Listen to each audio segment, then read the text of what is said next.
اعوذ باللہ من الشیطان الرجیم بسم اللہ الرحمن الرحیم۔ سامعین اور ناظرین، حضرت محمد صلی اللہ علیہ وآلہ وسلم کے چچا حضرت ابو طالب علیہ السلام کے بارے میں منکرین ماتم کہتے ہیں کہ انہوں نے کلمہ نہیں پڑھا اور وہ کافر ہی مرے ہیں۔ تو ان سے میرا سوال ہے کہ آپ کا نکاح کس نے پڑھا ہے؟ آپ کے والد کا نکاح کس نے پڑھا ہے؟ مولوی صاحب نے یا پنڈت نے؟ پادری نے یا گرو جی نے؟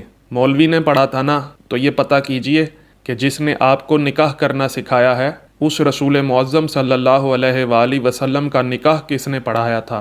آئیے آپ ہی کی کتب سے دکھاتا ہوں۔ ابو عبداللہ محمد بن عبد الباقی بن یوسف بن احمد بن شہاب الدین بن محمد زرقانی، جو مالکی مسلک سے تھے اور 1122 میں وفات پائی، نے المواہب اللدنیہ بالمناہ المحمدیہ کی شرح، جسے شرح زرقانی بھی کہتے ہیں، کی جلد 1 صفحہ 376 میں خطبہ نکاح حضور پرنور صلی اللہ علیہ وآلہ وسلم، جو حضرت ابو طالب علیہ السلام نے پڑھایا، نقل کیا ہے، بلکہ اس کی شرح لکھی ہے۔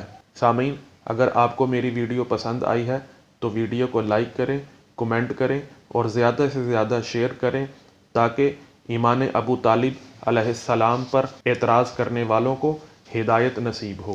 السلام علیکم ورحمۃ اللہ وبرکاتہ۔